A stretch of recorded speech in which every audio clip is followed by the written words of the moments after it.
శ్రీ గురుభ్యో నమ. శ్రీ మహాగణాధిపతయే నమ. కన్యా రాశి వారికి జూలై నెలలో, ఈ రాశి వారికి ఈ నెలలో అన్నింటా మంచిగానే ఉంటుంది, శుభంగా సంతోషంగా ఉంటుంది. చాలా కాలం నుంచి పెండింగులో ఉన్నటువంటి కొన్ని పనులు పూర్తి కావడానికి ఆస్కారం ఉంది ఈ నెలలో. తర్వాత అవసరాలకు తగినంత సహాయం లభిస్తుంది. ఎదుటివారి యొక్క సలహాలు, సూచనలు కొన్ని అంటే తల్లిదండ్రుల యొక్క, భార్య యొక్క, సహోదరుల యొక్క కొన్ని ఆలోచనలు స్వీకరించి అవన్నీ కూడా విని వాటితో పాటు మన సొంత ఆలోచనను నిర్మించుకొని ముందుకు అడిగేయడం చాలా మంచిది. ఆర్థిక పరిస్థితి మెరుగుపడడం జరుగుతూ ఉంటుంది. కొన్ని చిన్న చిన్న కష్టాలు, కలహాలు రాక మానవు. అవి సహజం కాబట్టి వాటి గురించి ఎక్కువగా బాధ పెట్టుకోవడం ఉండదు. కానీ అందరి సలహాలు వినండి. మీదంటూ ఒకటి నిర్ణయం చేసుకోండి. ఎవరైనా సరే నేనే గొప్ప అంటే పనకండి. భార్య ఇచ్చేటువంటి ఒక సలహాలు, కొందరు భార్యలు ఎటువంటి సలహాలు ఇస్తారంటే చాలా మంచి సలహాలు ఇస్తారు. ఆ సలహాలు వినండి, అందులో మంచిని గ్రహించండి, మీకు అవసరం లేని దాన్ని వదిలిపెట్టండి. కానీ నీవెవరు నాకు చెప్పడానికి అనేటువంటి ఒక దాన్ని కలహాలకు వెళ్ళకండి.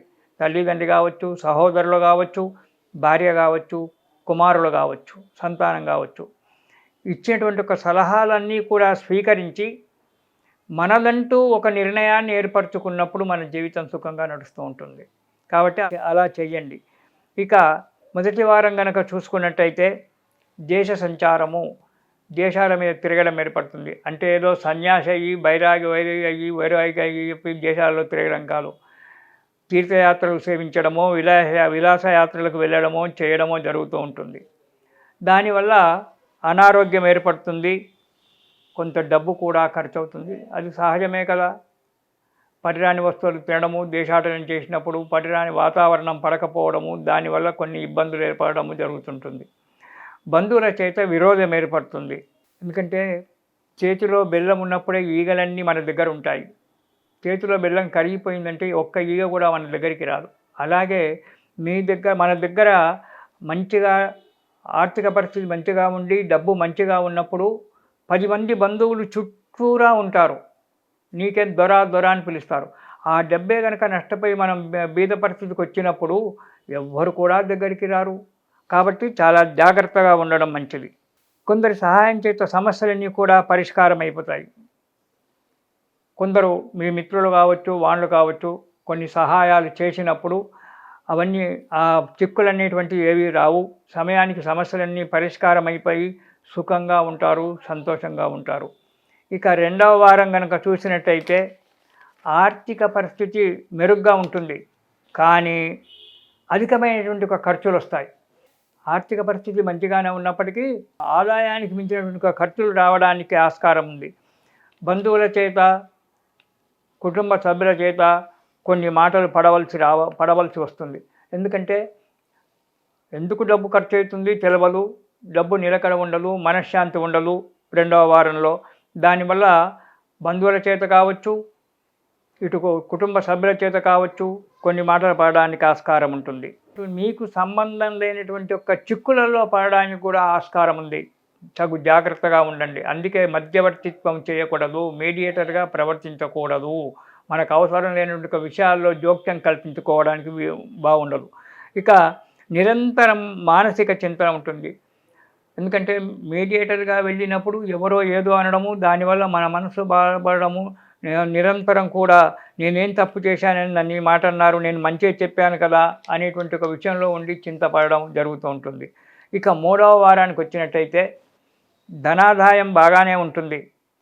కొన్ని సమస్యలు పరిష్కారం అవుతాయి మూడవ వారంలో. కానీ దూర ప్రయాణాలు చేయవలసి వస్తుంది. మీరు ఎంత వద్దనుకున్నా దూర ప్రయాణాలు చేయవలసి వస్తుంది. దానివల్ల కొంత ధన నష్టము, ఆరోగ్య నష్టం కూడా జరుగుతుంది. కాబట్టి దూర ప్రయాణాల విషయంలో జాగ్రత్తగా ఉండండి. రెండవది డబ్బు ఖర్చు విషయంలో కూడా చాలా జాగ్రత్తగా ఉండండి. సమస్యలు పరిష్కారమైనాయి, ధనాదాయం బాగానే ఉంటుంది కదా అనేటువంటి ఒక ఆలోచనలో ఉండకండి. ధనాదాయం మంచిగా ఉన్నా, సమస్యలు పరిష్కారమైనా ఎప్పుడు ఏది వస్తుందో తెలియనటువంటి ఒక ఇది కాబట్టి జాగ్రత్తగా ఉండడం చాలా మంచిది. ఇక 4వ వారం అన్నింటా శుభమే జరుగుతుంది. చేసే ప్రతి పనిలో శుభం జరుగుతుంది. మంచి జరుగుతుంది. శత్రుంజయము, శత్రువులతో జయించడం అంటే మనకు ఇదివరకు రుణం ఇచ్చినటువంటి ఒక వ్యక్తి ఇంతకాలం మనం బాధపెడుతూ ఉన్నాడు కాబట్టి అతను శత్రువు కిందే వస్తాడు. కాబట్టి అతని మనం రుణాన్ని రుణము తీర్చుకోవడం వల్ల, అప్పులు తీర్చేయడం వల్ల ఆ శత్రుంజయం జరుగుతుంది. కొందరు మీకు శత్రువులు ఉన్నప్పటికీ, ఏదైనా శత్రువులు ఉన్నప్పటికీ వారు కూడా ఈ సమయంలో మంచి మిత్రులుగా మారడానికి ఆస్కారం ఉంది. రుణ విమోచనం కొంతవరకు మీకున్నటువంటి దాంట్లో మొత్తము కొంతవరకు రుణ విమోచనం జరుగుతూ ఉంటుంది. దానివల్ల 10 మందిలో పలుకుబడి పెరుగుతుంది. చేసే పని సూక్ష్మబుద్ధి మంచి ఆలోచనల చేత, సూక్ష్మబుద్ధి చేత ఈ కార్యక్రమాన్ని నెరవేర్చుకుంటారు కాబట్టి మీకు అంతా శుభమే జరుగుతుంది. కాబట్టి కొన్ని చిన్నటువంటి యొక్క ఆపదలు రావడానికి ఆస్కారం ఉన్నది కాబట్టి దానికి ఈ కన్యా రాశి వారు రామరక్షా స్తోత్రం ప్రతిరోజు చదవండి.